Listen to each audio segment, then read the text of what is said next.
ভাই যাইবেন ভাই? কই যাবেন ভাই? একটা ভালো হোটেলে। ওই সামনে গিয়া হাতের ডান দিকে গেলে একটা ভালো হোটেল ভাই। আর ওই পুরি পুরি খাওয়া যায়। আর যদি ওই ভাত খাইতে চান তাহলে ওই স্টেশনের ক্যান্টিনে যান। ওখানে আবার রিক্সা টিক্সা যায় না। না রে ভাই, ওই থাকার হোটেল যেখানে পয়সা দিয়ে একটু ঘুমানো যায়। ও বোর্ডিং, ওইখানে যাওয়া যাবে না ভাই, লাইসেন্স নাই। চলেন না ভাই, একটু বাড়াই টাড়াই দিব। আরে ভাই ভেজাল করেন না তো ভাই, ওইখানে যাবো না।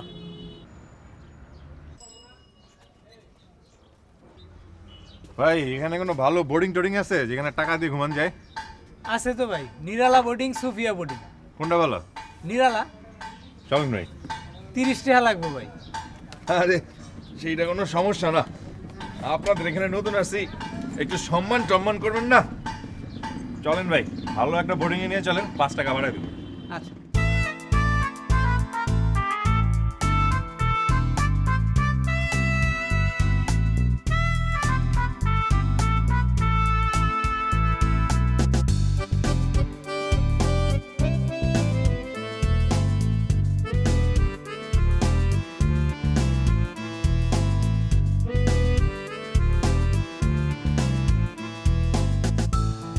বুঝলেন স্যার, এই দেশে টেহা হইলে সব কিছুই করুন যায়, ভালো ভালো খাউন যায়, ভালো ভালো জায়গায় যাওন যায়। বোর্ডিংয়ে অহন অবশ্য ভাড়া একটু বাড়াইছে, না বাড়াই কি করবো কোন স্যার? 18 টাকার চাইলের দাম হয়েছে 36 টাকা। অগর কি দোষ, অগর তো পেট বাঁচাইতে হবো। তো তোমার নিরালা বোর্ডিংয়ের ভাড়া কত বেশি? এই সিঙ্গেলটা হয়েছে 50 টাকা আর ডাবল হয়েছে 75 টাকা। আপনি অবশ্য একলা মানুষ, সিঙ্গেল নিলেই তো হবো, নাকি ডাবলিং এর ব্যবস্থা করে দেবো স্যার? কি বললে, কত? কইলাম না নিরালা বোর্ডিং এর ভাড়া একটু বেশি, তাইলে চলেন সুফিয়া বোর্ডিং এ লয়ে যাই, ওইটার ভাড়া একটু কম আছে, 45 টাকা। এই থামো তো, থামো থামো থামো থামো। এই নাও তোমার 30 টাকা। তোমার সাথে যাওয়াটা মোটে নিরাপদ না, যাও। ফাজিল কোথাকার।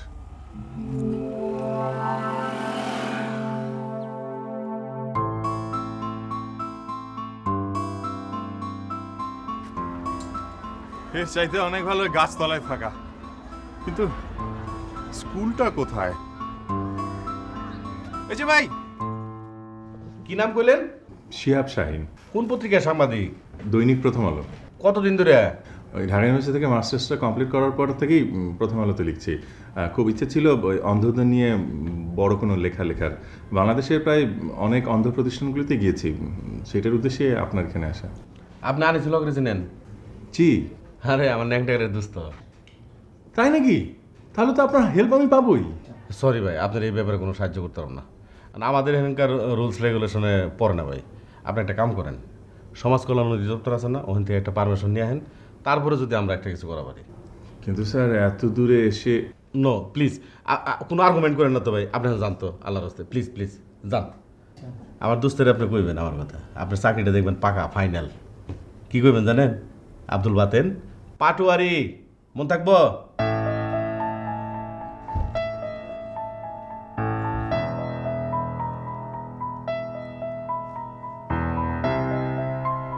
আসসালামু আলাইকুম, আমি শিহাব, আমি এখন জামালপুরে। জি জি, একটু প্রবলেমে পড়ে গেছি। মানে এখানকার পারমিশনের ব্যাপারটা, এখানকার প্রিন্সিপাল নাকি আপনার ছোটোবেলার বন্ধু আব্দুল বাতেন পাটোয়ারি। জি, আপনি যদি কাইন্ডলি ওনাকে একটু বলে দিতেন। জি আমি দিচ্ছি দিচ্ছি দিচ্ছি। স্যার মিঠুনদা আপনার সাথে কথা বলবেন। আর আপনি মিঠুন চক্রবর্তী ছিলেন নাকি? হ্যাঁ, মিঠুন চক্রবর্তী না, মিঠুনদা মানে আনিসুল হক। হ্যাঁ জি। সালাম আলাইকুম আনিস ভাই। জি ভালো আছি, আপনি ভালো আছেন? ভাই আপনি যা লেখেন না বুঝছেন, এই যে আপনার মা উপন্যাস পড়ে আমি 3 দিন কাঁদছি বুঝছেন। আপনার সাথে কথা কইবার বাইরে ভাই আমারও অনেক বড় মনে লাগছে ভাই। আপনি যদি সামনে পাইতাম আমি বুকের সাথে বুকটা জড়িয়ে ধরতাম ভাই। আরে শিহাব সাহেব তো আমার ছোট ভাইয়ের মতো, পারমিশন মিলে গেছে। আপনি কইছেন না, আর কোনো সমস্যাই নাই ভাই। একটা অনুরোধ করুন ভাই, আপনি আয়া খেলে আমার এনে 1 কাপ চা খেয়ে যাবেন ভাই, আমি খুব খুশি হবো ভাই। জি ভাই। হ্যালো হ্যালো, দূর মিয়া, আপনি আমার কথা নাই বলে নাই, আপনি ফোনে ধরাই দিচ্ছেন। এই কামটা কি ঠিক করছেন? আরে ছোটবেলা ল্যাংটা কালের দুস্থ, একদিন পরে ফোন দিছি চিন বাবারে যাকে আনিসুল্লাহ কইছে আপনার পারমিশন মিলে গেছে একদিন থাকেন দুদিন থাকেন থাকেন যা কিছু লাগে আপনি করেন আর আমার যদি কোনো সাহায্য সহযোগিতা লাগে অবশ্যই করো। শুনেন শিহাব সাহেব ওই বাম দিকে একদম যাওয়া নিষেধ। কেন? কেন টেন বোঝার দরকার নাই, বাম দিকে মহিলা হোস্টেল আছে। আপনার ইয়াং, এত কিছু বোঝান যাবে না, না করছি যাবেন না বাস। জি আসি। আসসালামু আলাইকুম।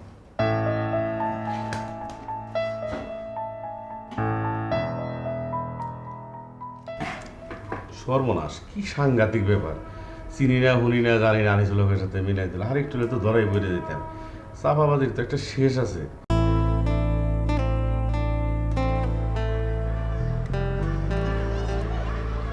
ভোরের আভার না ছড়াতেই বকুলতলায় এসো, আধো আলোয় ফুরফুরায় আঁচল ভরে রাখো, কোমল হাতে সুতোর সাথে গড় ফুলের বন্ধন।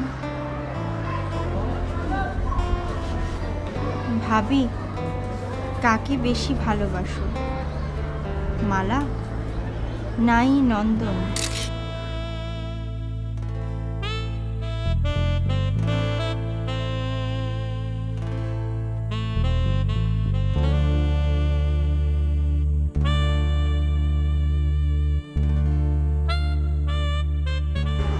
তুমি তো আমার কথা বললে, আমি যদি কবিতা লিখতে পারতাম এটাই লিখতাম। আচ্ছা, তুমি আমার মনের কথা জানলে কি করে? মনের কথা তো মনই বুঝতে পারে। কাকের মন শালিকের মন মানুষের মন বোঝে না, মেঘের মন আকাশের মন বোঝে। তমাল, তুমি কখনো আকাশের মেঘ দেখেছো? হ্যাঁ, আকাশের মেঘ দেখেছি, জ্যোৎস্নায় ঘর রেখেছি, শিশিরে মন রেখেছি। এসব দেখলে কখন তুমি? তুমি তো দেখোনি কখন সূর্য ওঠে কখন সন্ধ্যা নামে, দিনের কি রং রাতের কি রং। তুমি তো জন্ম থেকেই চোখে দেখো না।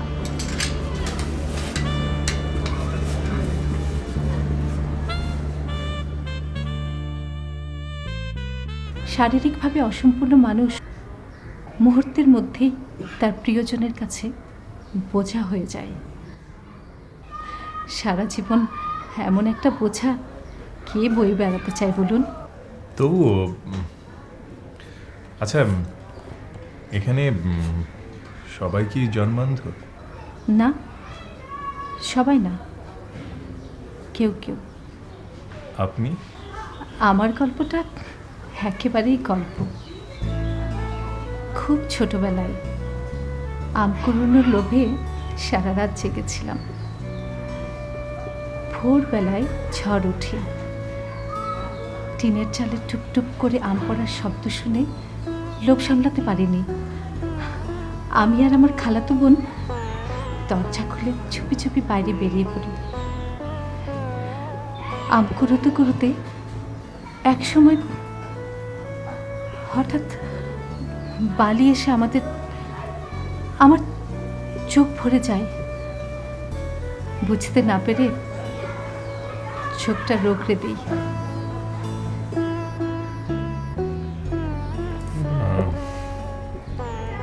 আপনি কি ম্যারিড? আই এম সরি, আমি আসলে খুব পার্সোনাল কোয়েশ্চেন করে ফেললাম। আসলে আমার লেখার সুবিধার জন্য জানা প্রয়োজন। এই প্রসঙ্গ আরেকদিন বলি। ওকে, আই এম সরি। আমাদের মতো জীবনযাত্রা তো আপনাদের না। এত কিছু মেনটেন করেন কি করে? অভ্যেস প্রকৃতিই শেখায়। আজ সোমবার, ক্যালেন্ডার না দেখে কিন্তু বলতে পারছি। এটা তো খুব সহজ, শুক্র থেকে বৃহস্পতি, আবার শুক্র থেকে বৃহস্পতি, মাঝখানে অন্যবারের মতো সোমবারও থাকে, মনে রাখলেই হয়। দরজার দিকে তাকান, ও ছায়া প্রতি সোমবার ও আমাকে বেলি ফুল দিতে আসে, কখনো কখনো বকুল ফুল। ফুলের ঘ্রাণ পেলেই আমি বুঝতে পারি আজ সোমবার, ছায়া এসেছে। ঠিক আছে, আজ তাহলে আমি উঠি। আমি কিন্তু আপনাকে আবার ডিস্টার্ব করবো আমার লেখার জন্য। নো প্রবলেম, আসুন।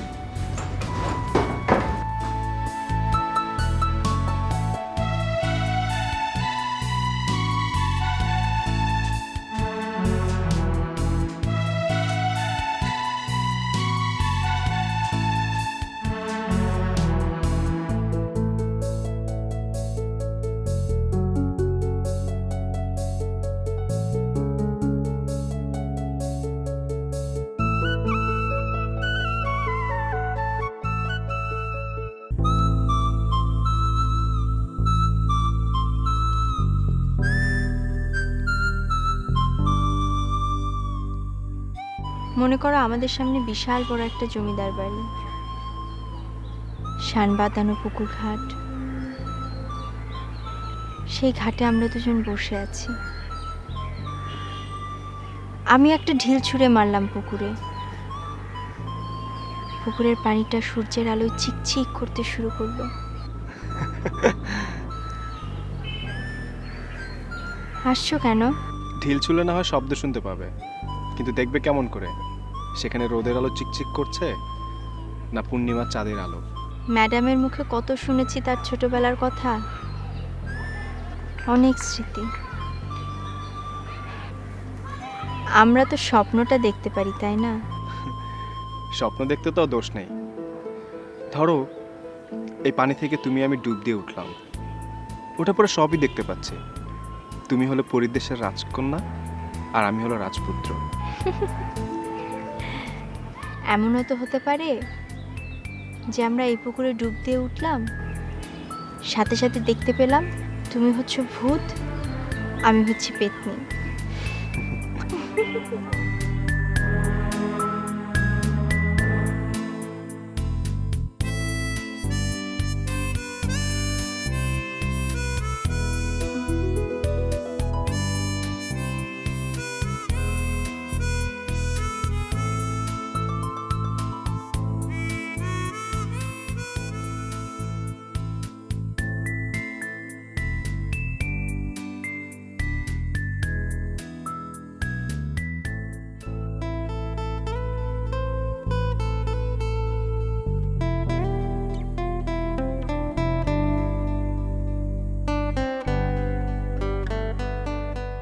এত সুন্দর একটা মুখ,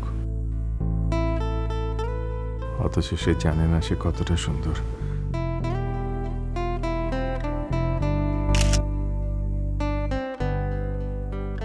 এই যে এত সুন্দর পৃথিবী, নানা রং দিয়ে সাজানো, এখানে আমরা নানা ধরনের স্বপ্ন তৈরি করি, তারপর জীবনটাকে সাজাই, অথচ আপনারা সেই সুযোগ থেকে বঞ্চিত।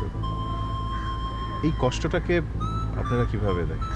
দেখুন, আপনারা চোখ দিয়ে 7টি রং দেখেন, 7 রকম ভাবেন, হাজার রকম স্বপ্ন তৈরি করেন। কোনো স্বপ্ন অপূর্ণ থাকলে কষ্ট পান। আর আমরা একটা রং দেখি, একরকম ভাবি, একটাই স্বপ্ন আঁকি। কাজে বঞ্চিত হওয়ার সুযোগ নেই, কষ্ট পাওয়ারও কিছু নেই। আপনাদের সাথে কথা বলে মনে হলো ভাবনার দিক থেকে আপনাদেরকে পেছনে ফেলার কোনো সুযোগই নেই। আমি সামান্য একটা লেখা লিখে আমার দায়িত্ব শেষ করলাম, আর সবাই সেই লেখা পড়ে ভাবলো যে তার দায়িত্ব শেষ। সেটা মনে করলে তো হবে না। আপনাদের সবার দিকে আমাদের সহযোগিতার হাত বাড়িয়ে দেওয়া উচিত, কাঁধে কাঁধ মিলিয়ে কাজ করা উচিত। স্বপ্ন দেখাচ্ছেন? একসাথে চলার কথা বলছি। ভুল বললেন, করুণার কথা বলছেন। তখন আমি কোনো উত্তর দিতে পারিনি মা, শুধু অবাক হয়ে ভাবছিলাম মানসিকভাবে সে কতটা সফল।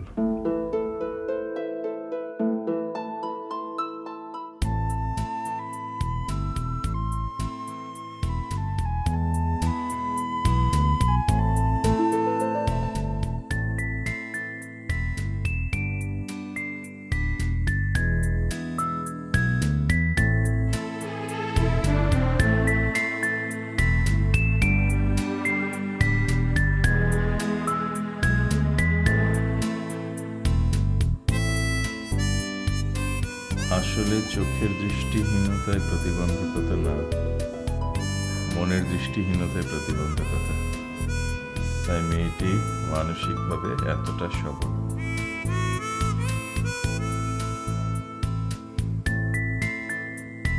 অবশ্যই।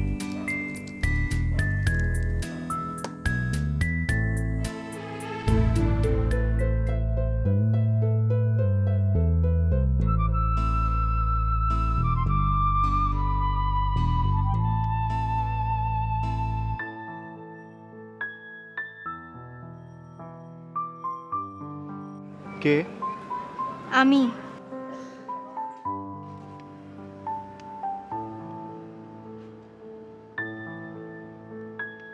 কি করছো? অন্ধকারে আলো খুঁজছি। অন্ধকারে কেউ আলো খোঁজে নাকি? হ্যাঁ, খোঁজে। ভাবলেই খোঁজা যায়। তুমি অনেক কিছুই ভাবতে পারো, আমি পারি না। এটাই আমার ব্যর্থতা। হুম, পারো না, না চাও না, এটা কোনো ব্যর্থতা না। তোমরা সব কিছুতেই বাস্তবতা খোঁজো। আসলে ভাবতে চাই এক, আর হয়ে যায় আরেক। আর ওই যে জার্নালিস্ট লোকটা তোমাদের সেকশনটা একটু বেশি ঘোরাঘুরি করছে। তাতে কি হয়েছে? আসলে ব্যাপারটা কেমন না, লোকটা তোমার কাছে বেশি বেশি যাচ্ছে, তোমার সাথে বেশি বেশি কথা বলছে।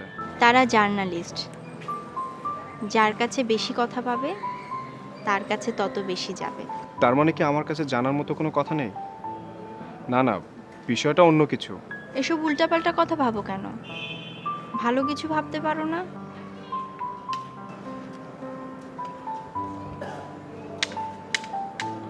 কোথায় যাচ্ছ? ওই জার্নালিস্টের কাছে। কেন? ওনাকে যে বলবো সে যেন একটা মেয়ে জার্নালিস্ট নিয়ে আসে, তোমার সাথে বেশি বেশি কথা বলে।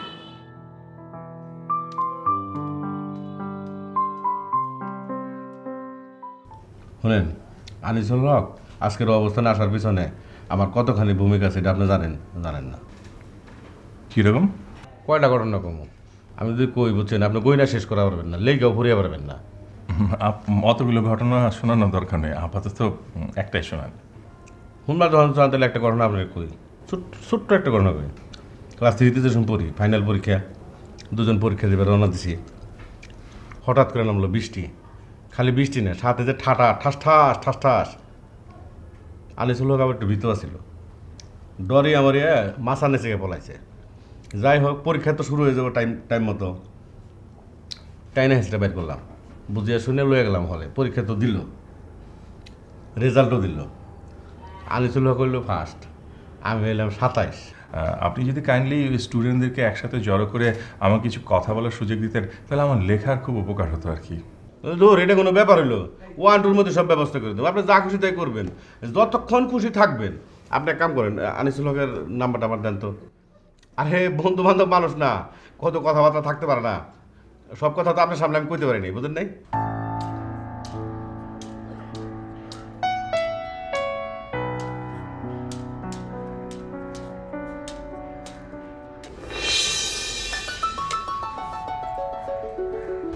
একটু সাবধানে চলাফেরা করা উচিত, যে কোনো সময় তো বড় ধরনের অ্যাক্সিডেন্ট হতে পারতো।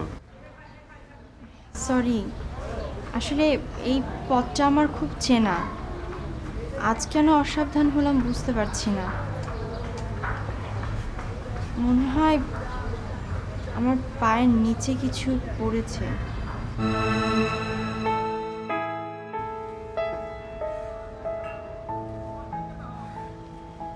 আমাদের আশেপাশে কিছু অসচেতন মানুষ আছে যারা কাণ্ডজ্ঞানহীন কাজ করে। এভাবে কমলার খোসাটা না ফেললে আপনি কিন্তু পড়ে যেতেন। আমি শিহাব। সাহায্য করার জন্য থ্যাঙ্কস। Your welcome. কোথায় যাবেন? চলুন এগিয়ে দিয়ে আসি। আমার মনে হয় না তার আর দরকার হবে। পথে আর কোনো কমলার খোসা মনে হয় না পড়ে আছে।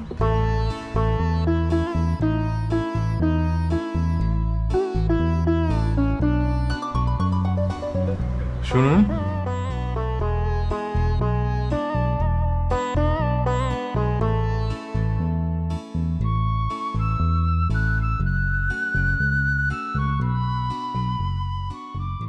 ফুলের মালাটা বোধহয় আপনার।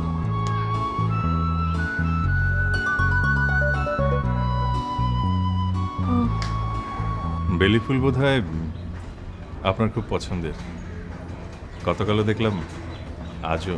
গাছ থেকে ঝরে পড়া বেলি ফুলগুলো খুব সযত্নে আমি আমার কাছে রেখে দিই। আমার বড় আপার নাম ছিল বেলি। ওই পৃথিবী থেকে ঝরে গিয়েছে তো তাই। কিন্তু কি আশ্চর্য দেখুন, এই এই ফুলগুলোকেও বেশি দিন ধরে রাখা যায় না। আমাকে ফাঁকি দিয়ে এরাও শুকিয়ে যায়।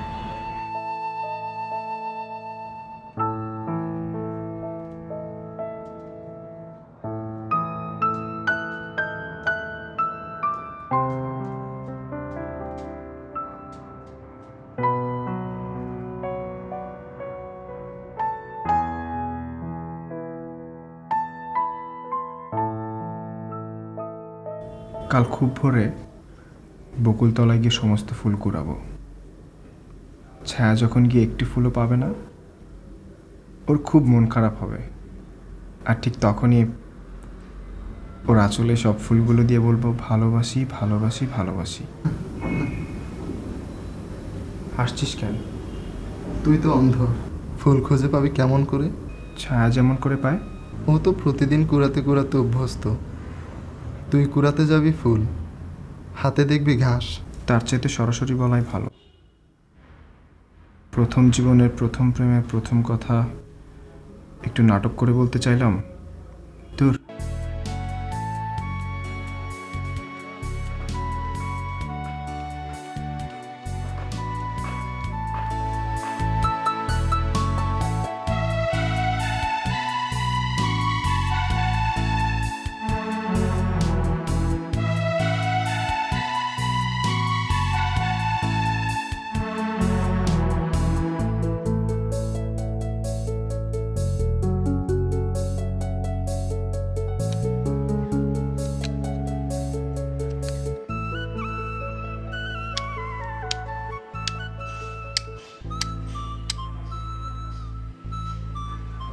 বসো।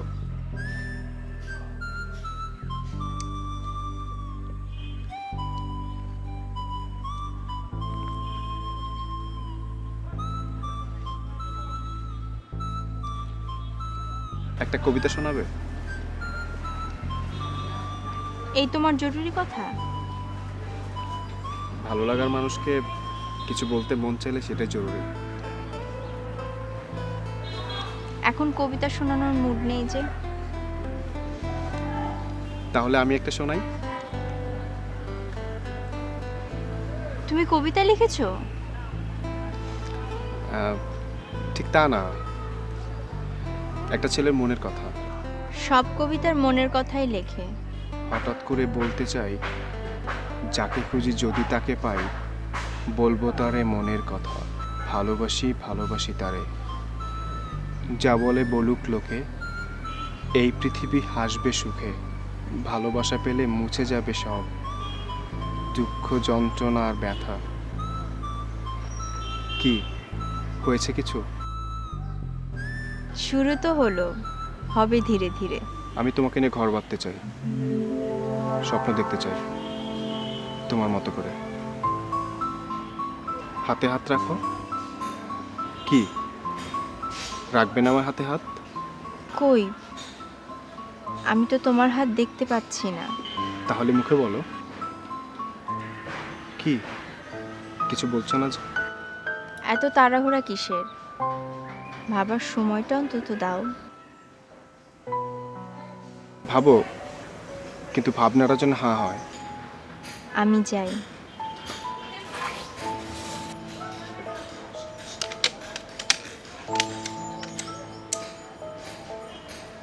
কি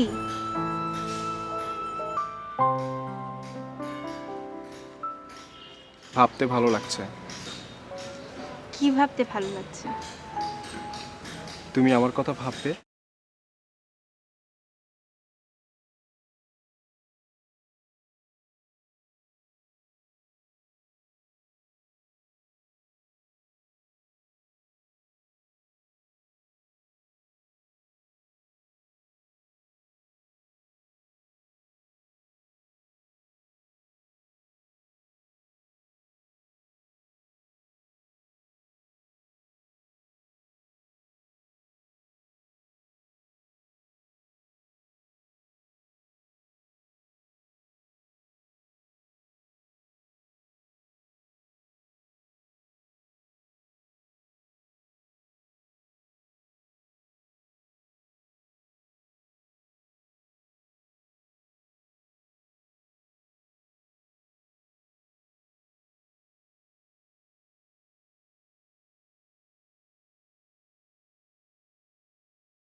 তোমরা সবাই ভালো আছো? বসো বসো বসো বসো। যা আমি কানিয়েছি, ওনার নাম শিহাব, উনি একজন সাংবাদিক, তোমাদেরকে নিয়ে কিছু লিখবে। ওনার যদি কোনো কিছু দরকার হয় তোমরা তার সাহায্য সহযোগিতা করবে, ঠিক আছে? ঠিক আছে। তাহলে শিহাব সাহেব আপনি ওদের সাথে কথা বলেন, আমি যাই। হ্যাঁ, ও যে আপনি আনিসুল হকের নাম্বারটা আমার দিলেন না। জি দিচ্ছি দিচ্ছি, আমি আগে ওদের সাথে কথা বলে নিই, তারপর দিচ্ছি। ছোটবেলা কোন সূত্র বলেন না?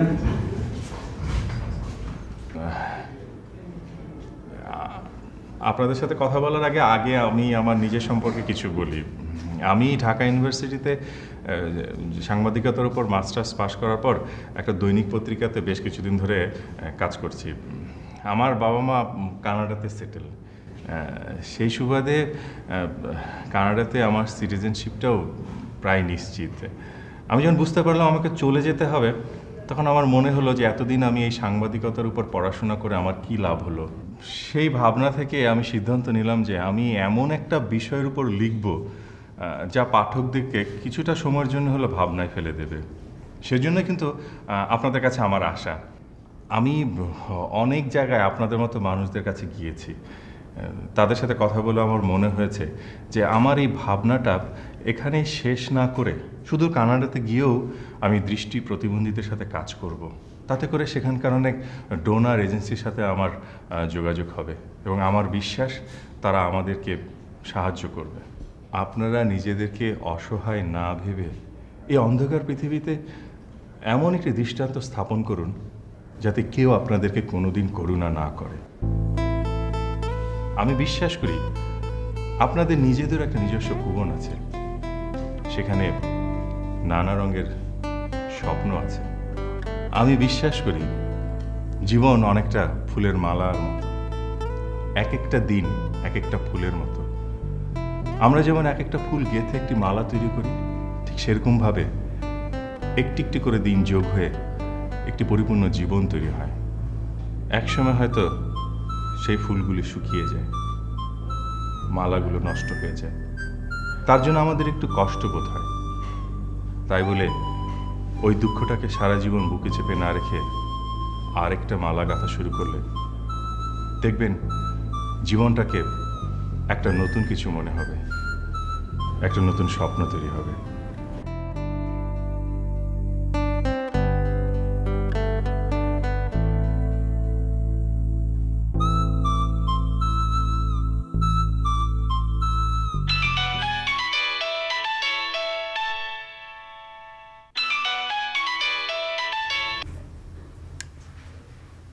Hello, Happy birthday.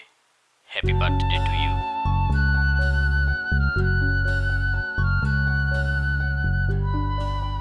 থ্যাঙ্কস। কেমন আছো তুমি? ভালো। শুধুই ভালো?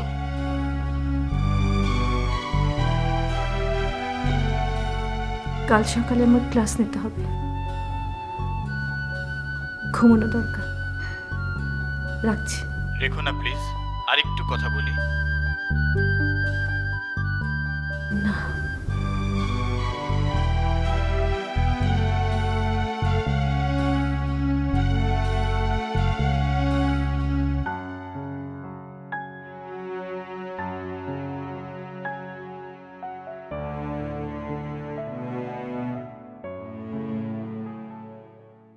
Happy birthday to you. Happy birthday to you. Happy birthday dear ma'am. Happy birthday to you.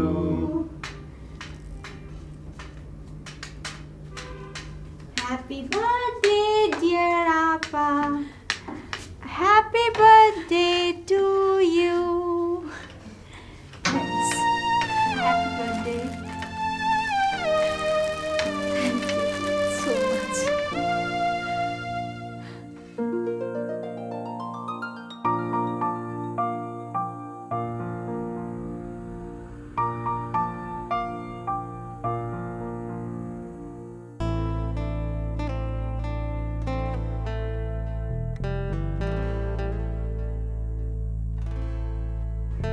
অদ্ভুত তোমার আদেশ, ফুল না দিয়েই বললে মালা গেঁথে দাও। আমি প্রেমকে সুতো, কথাকে ফুল বানিয়ে মালা গাঁথলাম। তুমি বললে অপূর্ব। এবার শূন্যে বাসর সাজা। আমি বললাম আমার চোখে তাকিয়ে দেখো, শূন্য কোথাও নেই, বাসর শুধু জেগে আছে তোমার কারণে। সুন্দর তো, কার লেখা? আমার আমার কথার উত্তর কিন্তু আপনি নিজেই দিয়ে দিলেন। কিরকম? আপনি কালকে বলেছিলেন থেমে যাওয়া জীবন নতুন করে সাজানোর সময় দেয় না। এটা তো কবিতা। শুনুন, ভাবনা থেকে কবিতা হয়, আবার ভাবনা থেকে জীবন। তাই কবিতা জীবন একে অপরের কথা বলে। আপনি সাংবাদিক, যুক্তি দিয়ে আপনাকে হার মানানো সম্ভব না। তার মানে পরাজয় স্বীকার করলেন? না স্বীকার করে উপায় আছে? তাহলে এক কাজ করুন, আমার ভাবনা দিয়ে আপনার চলার পথ সাজান। কি রাজি? চেষ্টা করে দেখা যায়। তাহলে চেষ্টাটা এখনই শুরু হোক। কিভাবে? আপনি আমার হাত ধরুন। আপনার হাত আমি খুঁজে পাবো কিভাবে? হাত বাড়ান। লুকোচুরি লুকোচুরি গল্প, তারপর হাতছানি অল্প, চায় চায় উড়তে উড়তে, মন চায় উড়তে উড়তে।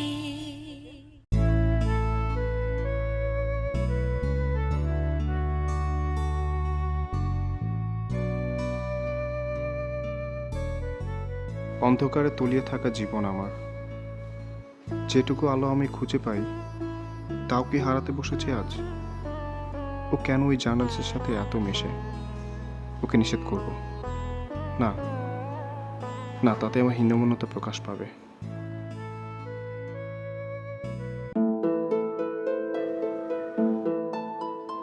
ফুলকুড়ি আনলে বুঝি?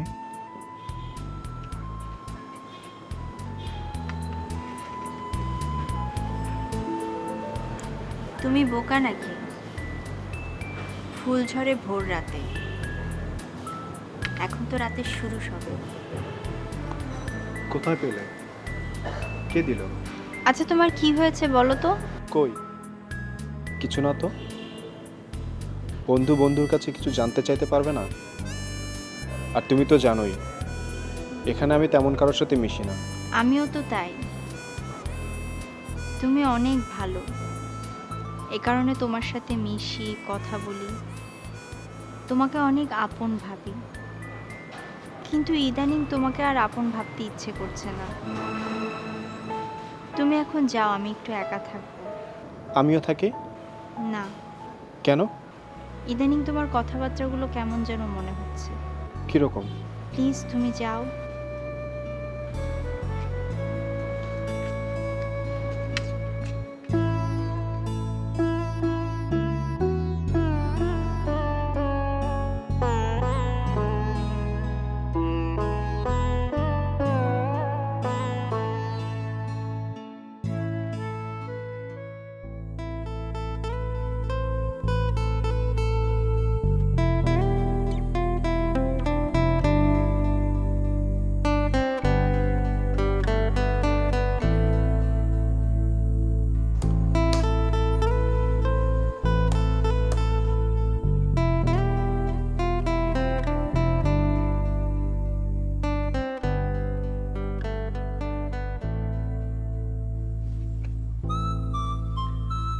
কার জীবন সাজাতে চাও তুমি?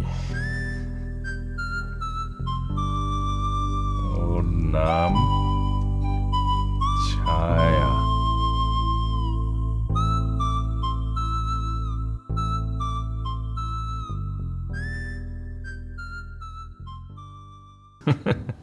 মায়ের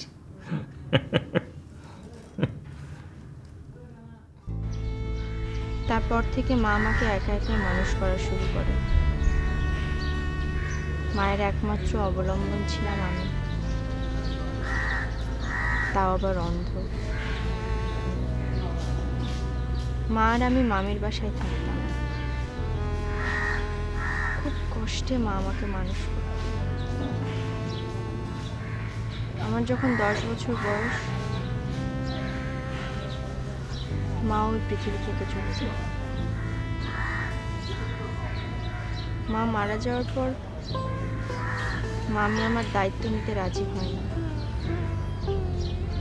মামার এক পরিচিত লোক আমাকে এখানে রেখে যায়। তোমার বাবা আর কখনো খোঁজ নেননি? মা বেঁচে থাকতে যে মানুষ এতদিন খোঁজ নেয়নি, সে এখন খোঁজ নিলেই কি আর না নিলেই কি। আসলে সত্যি কথা বলতে কি, অনেক অনাদরে মানুষ হয়েছে আমি। তাই এই পৃথিবীতে ভালোবাসা পাবার লোক জাগে না। মিথ্যে বলি, মানুষ যখন কোনো কিছু পাওয়া থেকে বঞ্চিত থাকে, সেটা পাওয়ার জন্য সে আরো বেশি ব্যাকুল হয়ে থাকে। তোমার বেলায় তাই। কিন্তু তুমি সেটা প্রকাশ করছো না। দেখো, জীবনটা অনেক অনেক ছোট। এই বিশাল পৃথিবীতে যেটুকু সময় আমরা বেঁচে থাকি, সেটা অনেক সুন্দরভাবে আমাদের উপভোগ করা উচিত। কি পেলাম না সেটা না ভেবে মুহূর্তেই নানা ধরনের স্বপ্ন তৈরি করা উচিত। তাহলে দেখবে অনেক কিছু পেয়েছ।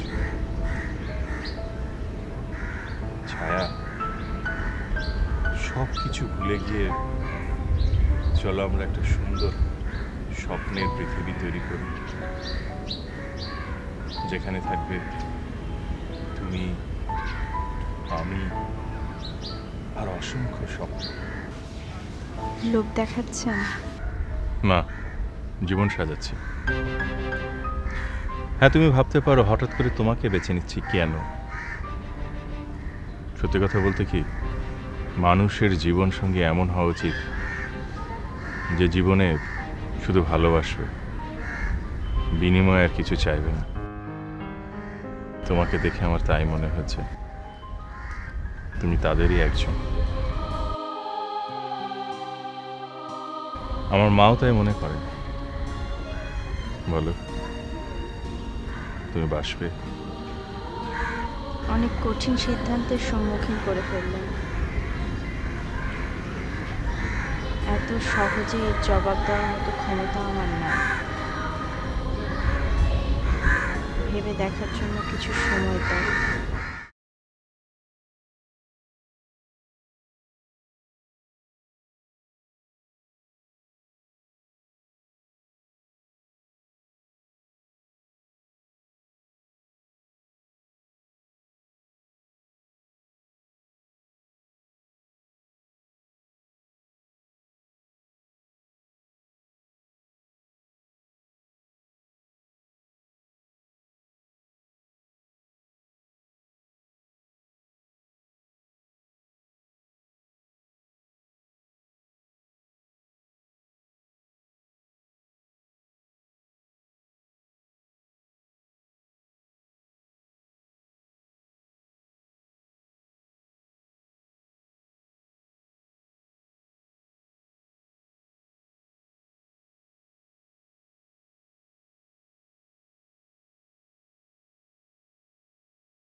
ওরে দারুণ খবর, আজ বাদে কাল মেয়েটার বিয়ে, প্লেন উঠবো, কানাডা যাইবো, লাল নীল চশমা চোখে দিব, মিষ্টি আনেন, প্রথম মিষ্টিটা তোমার লেখান। তমাল, তুমি যাও।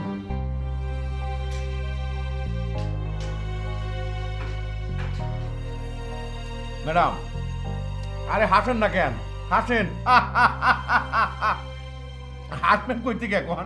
আপনি তো হলো মেয়ের পক্ষের লোক, আমি ছেলের পক্ষের লোক। কারণ হলো কি জানেন, সিহা বলে আনিসুল হকের ছাত্র, আর আনিসুল হক হলো আমার ন্যাংটা কালে দুস্থ, বুঝছেন? বুঝলেন নাই? হাসতে হাসতে আমি কথা বলতে পারতেছি না। ছোটবেলা ডান্ডাগুলি খেলছি, বুঝছেন? পয়সা খেলছি, মার্বল খেলছি, ডান্ডাগুলি খেলবার এই যে দেখেন, এই যে আনিসুল হক ডান্ডাগুলি আছে না, বাড়ি মারছে, এই জন্য ফাটাই ফেলেছে, বুঝছেন?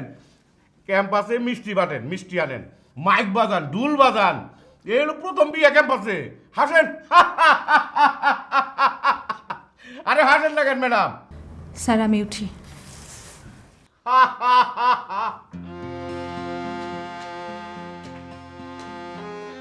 সেই গ্রামের মাঝখানটায় একটি মাঠ, পাশেই তালগাছের পাতা ঝুলে থাকা একটি বাবুই পাখির বাসা। আরেকটি বাসা কেবল বুনছে, একজোড়া প্রেমিক বাবুই। ছেলেটি ফিসফিস করে মেয়েটিকে বলে, বাবুই পাখির মতো মাঠের মাঝখানটায় একটা ঘর তৈরি করব, ভালোবাসার ঘর। সুখ দিয়ে বেড়া বুনবো, স্বপ্ন দিয়ে চালা দেব, আবেগ দিয়ে পালঙ্ক সাজাবো। ঠিক তখনই একটি চিল এসে ছো মেরে মেয়ে বাবুইটিকে তুলে নিয়ে যায়। পিছু ছোটে ছেলে বাবুই, কোথাও খুঁজে পায় না, শূন্যে পড়ে থাকে ঘর। তখন মেয়েটির দুচোখ বেয়ে জল গড়িয়ে পড়ে। ছেলেটি সযত্নে চোখ মোছে, কিন্তু ছেলেটা জানতো না যে কোনো মুহূর্তে ঝড় এসে তার স্বপ্ন ভেঙে দিতে পারে। একদিন সত্যি ছেলেটির স্বপ্ন ভঙ্গ হয়। রূপকথা গল্পের মতো একদিন পঙ্খিরাজে চড়ে এক রাজপুত্র এসে মেয়েটিকে অনেক দূরে নিয়ে যায়।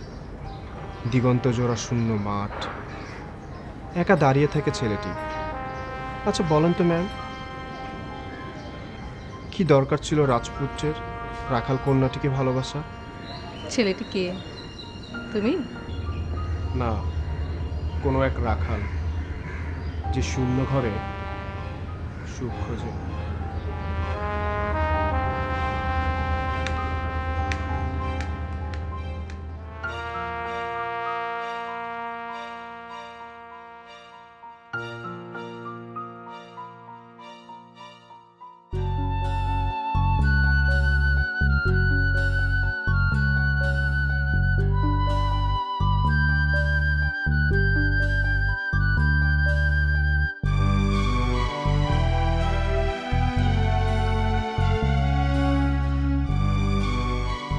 কষ্ট পেলে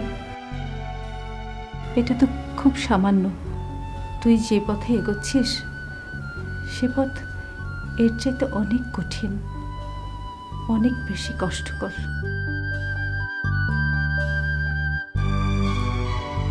এই পথে হাঁটিস না।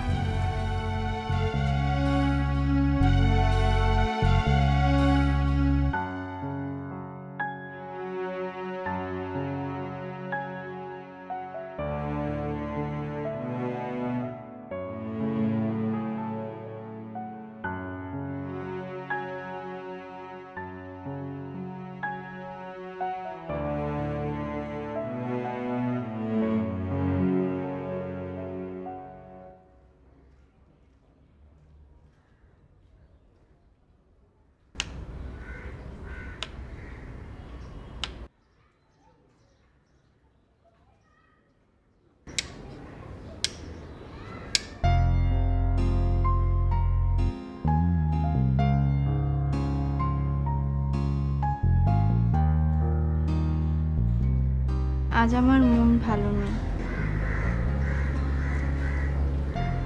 আজ আমার অনেক কষ্ট। কেন? তোমার তো কষ্ট পাওয়ার কথা না। একজন মানুষ তোমাকে ভালোবাসার কথা বলেছে, সেটাই তো কষ্ট। তার মানে সুখের কষ্ট, পাওয়ার কষ্ট। আজ আমারও মন খুব খারাপ, না পাওয়ার কষ্ট, নীল রঙের কষ্ট, আর তোমারটা লাল, শুনেছি সুখের কষ্টের রং নাকি লাল হয়। তোমারটা নীল আর আমারটা লাল,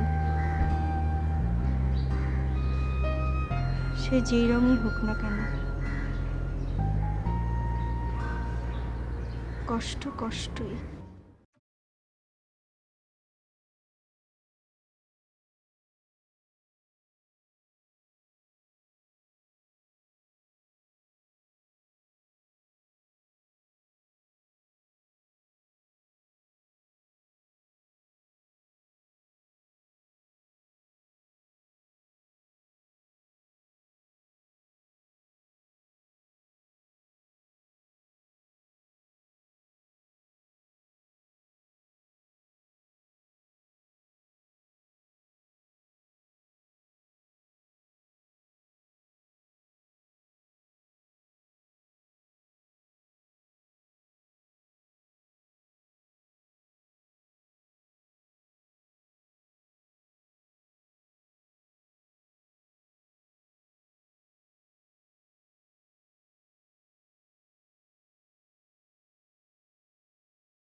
একটা মানুষ তার দৃষ্টিহীনতার কারণে কাউকে ভালোবাসতে পারবে না, ঘর বাঁধতে পারবে না, এটা তো হতে পারে না। আমিও তা অস্বীকার করছি না, কিন্তু ওর সম্পর্ক হওয়া উচিত ওরই মতো একজনের সাথে, যে ওকে বুঝবে, সম্মান করবে, ভালোবাসবে। এটা তর্কের জন্য শুধু তর্ক হয়ে যাচ্ছে না। আপনার কথাই যদি ঠিক হতো তাহলে তো মানুষ তার অবস্থানের পরিবর্তন কখনোই করতো না। একজন গরিব কৃষক সবসময় গরিবই থাকতো। আপনি কিন্তু অপ্রাসঙ্গিক কথা বলছেন। শুধু ইকোনমিক্যাল ডেভেলপমেন্ট মানুষের জীবনে সম্পূর্ণ অধ্যায় না। ছায়ার অন্ধত্বকে আপনি এখন যেভাবে দেখছেন, আপনার জীবনের সঙ্গে যখন ওর জীবন মেলাবেন, যখন আপনি আপনার স্বাভাবিক চলার পথে ওর চলার অসামঞ্জস্যতা পাবেন, তখন আপনি বুঝবেন কেন আমি এই সম্পর্কের বিরোধিতা করছি। আপনার মতোই একজন সম্পর্ককে সকল যুক্তিতর্কের ঊর্ধ্বে রাখত, আমাকে ভালোবাসত।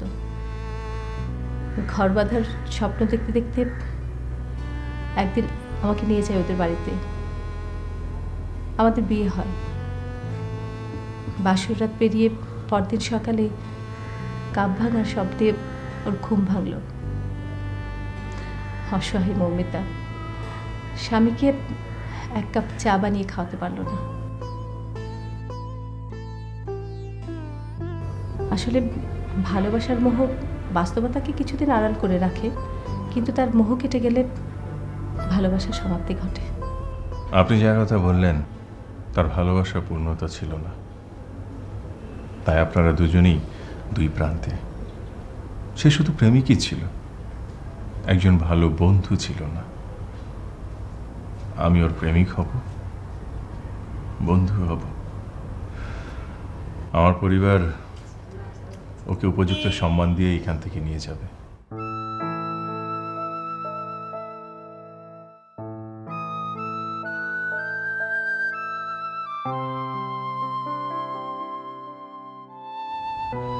আসি।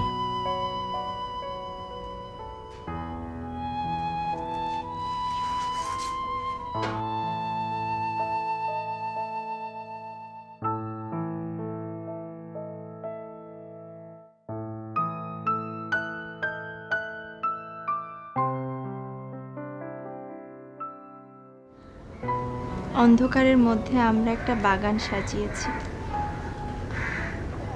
যেই বাগানে বেলি ফুল ফোটে, জবা ফুল ফোটে, কিন্তু চেরি ফুল ফোটে না। আকাশ কি ছোঁয়া যায়? যায় না। তাই আকাশকে ছোঁয়ার বৃথা চেষ্টা করাও কারো উচিত না।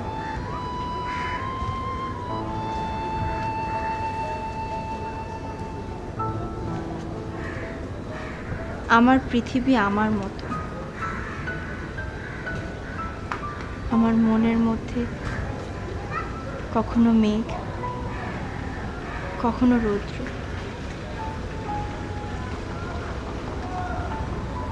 যে বুঝতে পারবে তার সাথে আমার সারা জীবনটা সাজানো উচিত।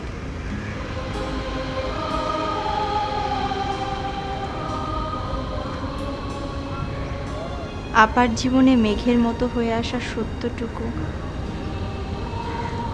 আজ আমি অনুভব করতে পারছি। তাই মেঘের সাথে দিলাম আড়ি।